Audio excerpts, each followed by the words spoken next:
चलिए let's start IWT and we have already finished the differences between IPv6 and IPv4 और अब जो हम लोगों को करना है वो है आपका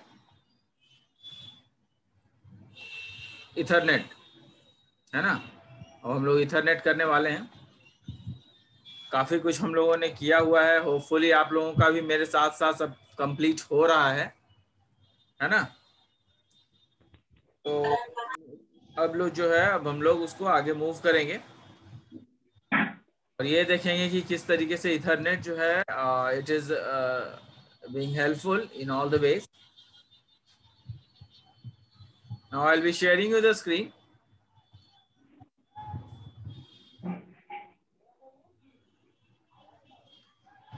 यही था लास्ट आपका जहां पे मैंने खत्म किया था। नाउ इथरनेट, है ना। तो इथरनेट बेसिकली किसको कहते हैं? Ethernet is basically connection through which all you can connect your computer to different networks. तो ethernet is basically a technology of LAN, है ना। ये टेक्नोलॉजी लैन का टेक्नोलॉजी है और ये इस तरीके से काम करता है कि जो भी आपका टेक्नोलॉजी यूज हो रहा है ये नेटवर्क से कनेक्ट करने के लिए, तो Ethernet plays a very important role into it. अब जो देखने वाली बात ये है कि अब इथरनेट में बेसिकली हम लोग बहुत कुछ जान चुके हैं, पढ़ चुके हैं, पहले से भी पढ़ रहे हैं, लेकिन ये एक्चुअली में है क्या, इसको थोड़ा सा हमें देखना पड़ेगा। और इससे क्वेश्चन जो है कभी कभी आ जाया करते हैं इथरनेट के बारे में, तो उसको हम लोग देख लेते हैं। यहाँ पे मैंने आपको स्क्रीन को थोड़ा सा बड़ा कर दिया है, डॉक्यूमेंट को, ताकि आपको अच्छे से विजुअलाइज हो सके। इथरनेट बेसिकली, इथरनेट में जो लैन पढ़ना है, और क्योंकि लैन जो है लोकल एरिया नेटवर्क, उसी से इथरनेट कनेक्टेड होता है और इथरनेट के कारण ही जो है हम लोग दूसरे नेटवर्क से कनेक्ट हो सकते हैं। तो सबसे पहले हम लोग लैन के बारे में जानेंगे। There are various technologies available in the LAN market. कई सारे टेक्नोलॉजीज अवेलेबल हैं लैन के लिए, but the most popular of them is Ethernet. लेकिन उनमें से सबसे जो ज्यादा पॉपुलर है वो कौन सा है? वो है इथरनेट, है ना।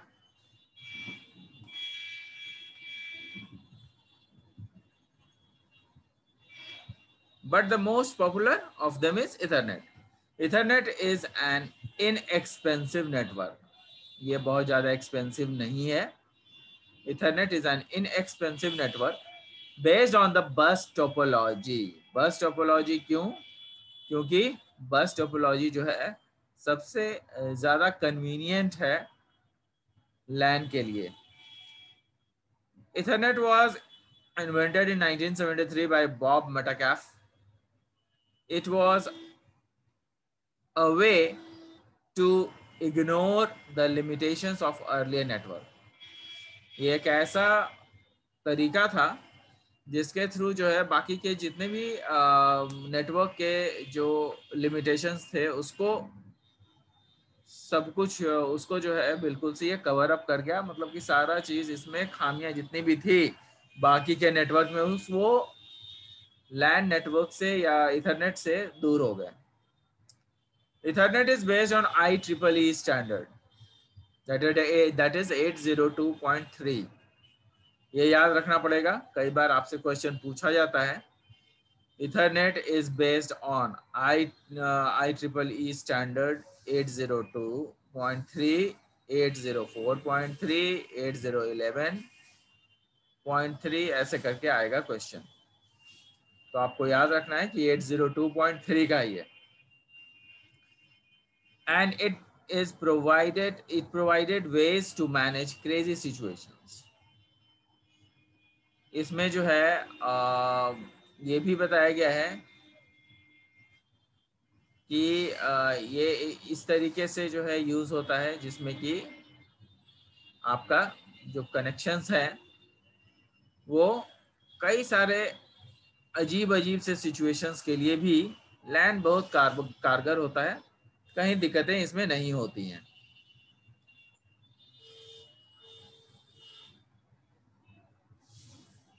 That can occur. Many computers tried to transmit data in single wire simultaneously.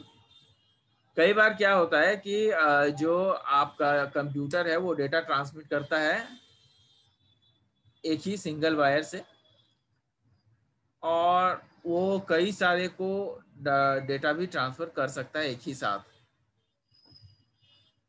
It is use in लैन।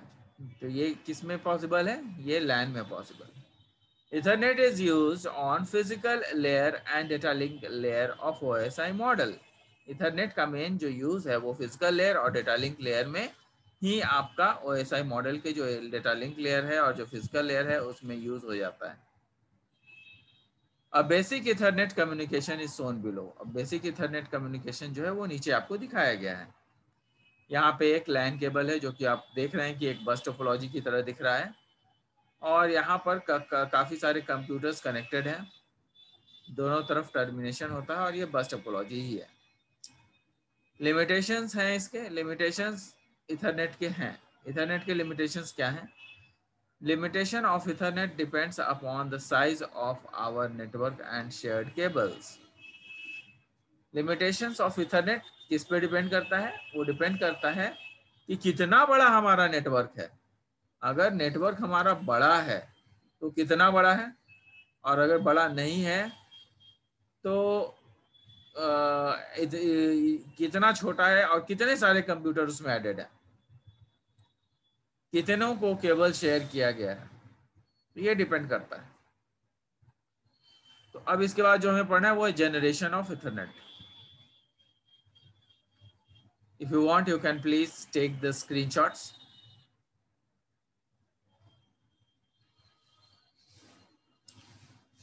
तो जनरेशन ऑफ इथरनेट में जो है जनरली हमें 3 इथरनेट पढ़ने हैं। एक है ट्रेडिशनल इथरनेट, दूसरा फास्ट इथरनेट और तीसरा gigabit Ethernet. Now what is traditional Ethernet? Traditional Ethernet है क्या? Traditional Ethernet, it is the oldest version of the Ethernet which was created in 1976 and was designed to operate at 10 Mbps. ये 10 Mbps पे काम करता था। The access to the network by a device is through CSMS by CD. अब CSMS by CD क्या होता है? Career sense multiple access इसको बोलते हैं। Carrier sense multiple access, CSMA। और CD जो है वो कोलिजन डिटेक्शन के लिए, विथ कोलिजन डिटेक्शन। कहने का मतलब the access to the network by a device, जो एक्सेस था किसी डिवाइस को, वो 10 Mbps का तो कनेक्शन मिलता था, लेकिन जो एक्सेस था नेटवर्क का डिवाइस, हर डिवाइस का, वो उसमें क्या होता था कि जो एक्सेस था वो CSMA पर डिपेंडेंट था, CSMA बाय CD पर, जो कि carrier sense multiple access with collision detection कहते थे। अब ये है क्या चीज? CSMA, carrier sense multiple access. ये बेसिकली आपका नेटवर्क एक्सेसिंग टेक्नोलॉजी है। कई बार जो नेटवर्क में, जो नेटवर्क हम लोग यूज करते हैं, उस नेटवर्क को एक्सेस करने के लिए नेटवर्क एक्सेसिंग टेक्नोलॉजी है, उसको हम लोग यूज करते हैं। तो carrier sense multiple access with collision detection है। And the media are shared between all the stations. और जो मीडिया है वो कई बार जो है वो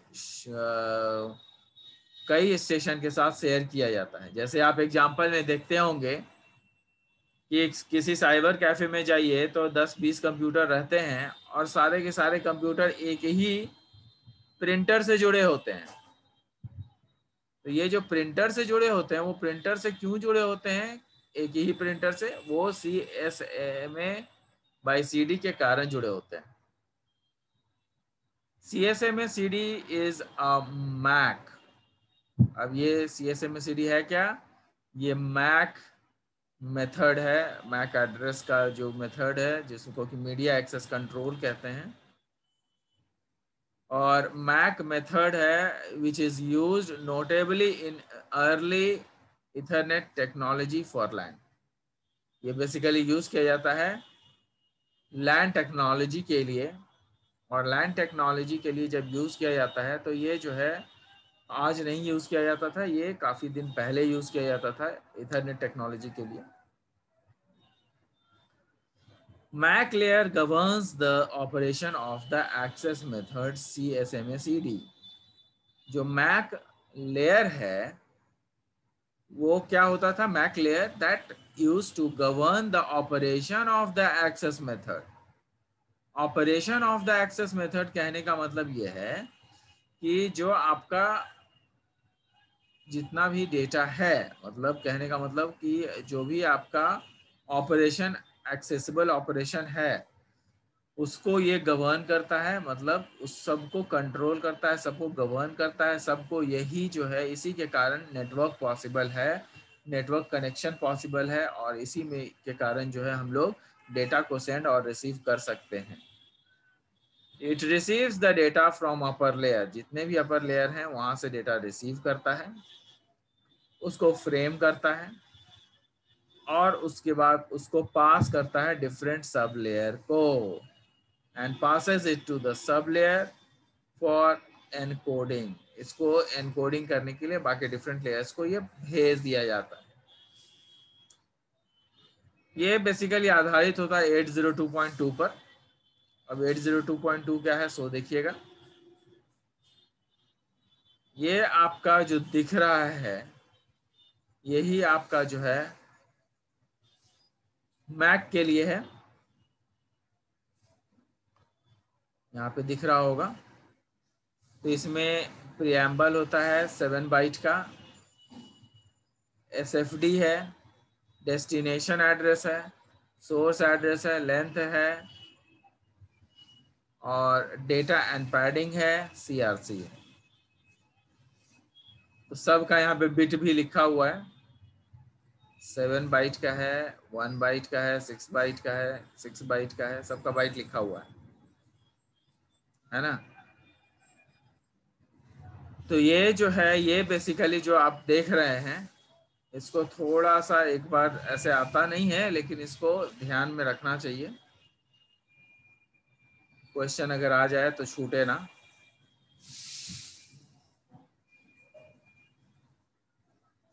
next is types of address. A source address is only unicast. Source address क्या होता है, ये यूनिकास्ट होता है। यूनिकास्ट एड्रेस दैट मीन्स, तो यूनिकास्ट बेसिकली क्या होता है, यूनिकास्ट होता है कि अगर किसी एक स्टेशन से डेटा को रिसीव किया जा रहा है या डेटा को सेंड किया जा रहा है तो वो यूनिकास्ट एड्रेस से किया जाता है। एक ही स्टेशन से डेटा आता है तो उसको यूनिकास्ट कहते हैं, और कई सारे स्टेशन से एक कंप्यूटर में डेटा आ रहा है तो उसको मल्टीकास्ट कहते हैं। यूनिकास्ट और मल्टीकास्ट में अंतर आपको पता चल गया होगा। यहाँ पे है टाइप्स ऑफ एड्रेसेस में, a source address is only unicast address, that means the frame comes only from one station. The destination address cable are of 3 types. तो जो डेस्टिनेशन एड्रेस है वो 3 टाइप के होते हैं, यूनिकास्ट, मल्टीकास्ट और broadcast. Now unicast क्या होता है, this type of addresses define only one recipient, एक ही रेसिपिएंट होते हैं। The relation between sender and receiver is 1 to 1। Sender और रिसीवर ही केवल एक समय में डेटा कोई एक ही उसमें भेज सकता है। जबकि मल्टीकास्ट में क्या होता है कि this type of addresses defines a group of addresses, कई सारे एड्रेसेस इसमें होते हैं। This type of addresses defines group of address, so the relation between sender and receiver is 1 to many। कहने का मतलब कि एक कंप्यूटर कई सारे कंप्यूटर को एक बार में डेटा भेज सकता है, 1 to many है।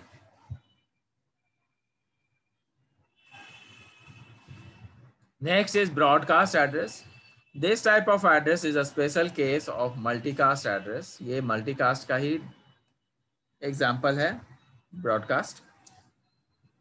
The recipient of all the stations are connected on the network. जो recipient है, सभी स्टेशनों का जो recipient है इसमें, the recipient of all the stations are connected to the network. वो सारे के सारे नेटवर्क के साथ कनेक्टेड होते हैं. द रेसिपिएंट मतलब receiver of all the stations are connected to the network. जितने भी स्टेशन हैं, जो भी रिसीवर हैं, वो सारे रिसीवर कनेक्टेड होते हैं. The below figure shows difference between unicast and multicast. तो आपका यूनिकास्ट और मल्टीकास्ट का यहाँ पे डिफरेंसेस बताए गए हैं. जो डिफरेंसेस है वो है इस प्रकार: बाइट 1, बाइट 2, और ये कई सारे हैं यहाँ पे, जिसमें कि आप देखिएगा कि दिस जो यहाँ पे जो ये आपका कलर्ड एरिया है, ये बताया जाता है कि ये 0 होता है. This bit is 0 for source and for destination. ये सोर्स और डेस्टिनेशन दोनों के लिए ही ये 0 होता है. For unicast and 1 for multicast. 0 for unicast. जब 0 होगा तो समझ जाइएगा कि वो यूनिकास्ट है, और अगर यहाँ पे ये 1 है तो समझ जाइएगा कि वो मल्टीकास्ट है. तो यूनिकास्ट और मल्टीकास्ट में यही डिफरेंसेस है. जो यूनिकास्ट होता है वो 0 से उसका 0 रहता है destination. It is 0 for unicast. Source और डेस्टिनेशन दोनों के लिए ही, जबकि मल्टीकास्ट में सोर्स और डेस्टिनेशन दोनों के लिए 1 होता है. अब देखिए यहाँ पे जो फिजिकल लेयर सिग्नलिंग है, यहाँ पे फिजिकल लेयर सिग्नलिंग दिखाया गया है. पीएलएस बोलते हैं उसको, physical layer signalling.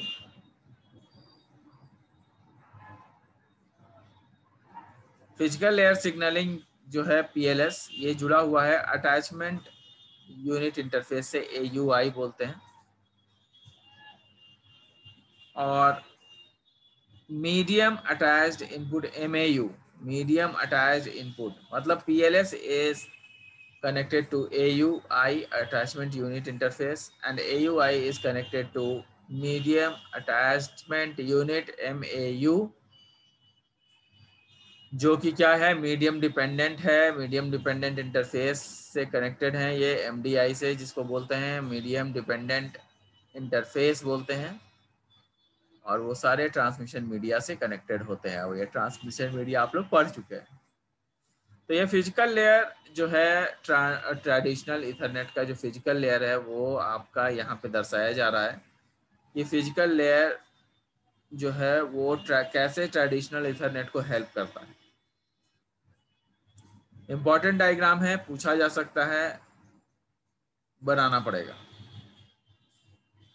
How physical layer helps traditional Ethernet. तो ये आपको डायग्राम बनाना पड़ेगा और उसके बारे में लिखना पड़ेगा, समझे. पूछा जा सकता है क्वेश्चन.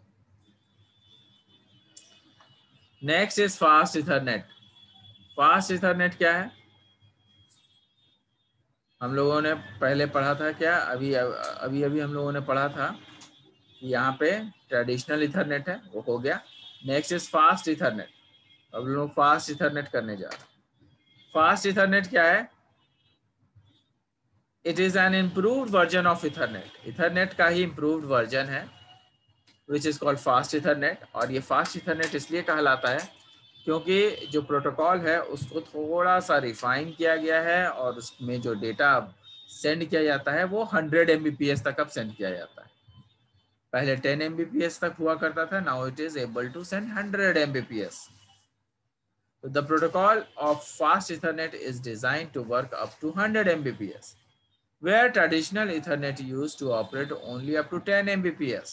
10 Mbps तक काम करता था, अभी 100 Mbps तक काम कर रहा है. Fast Ethernet provides customer with flexible and affordable way to scale network performance.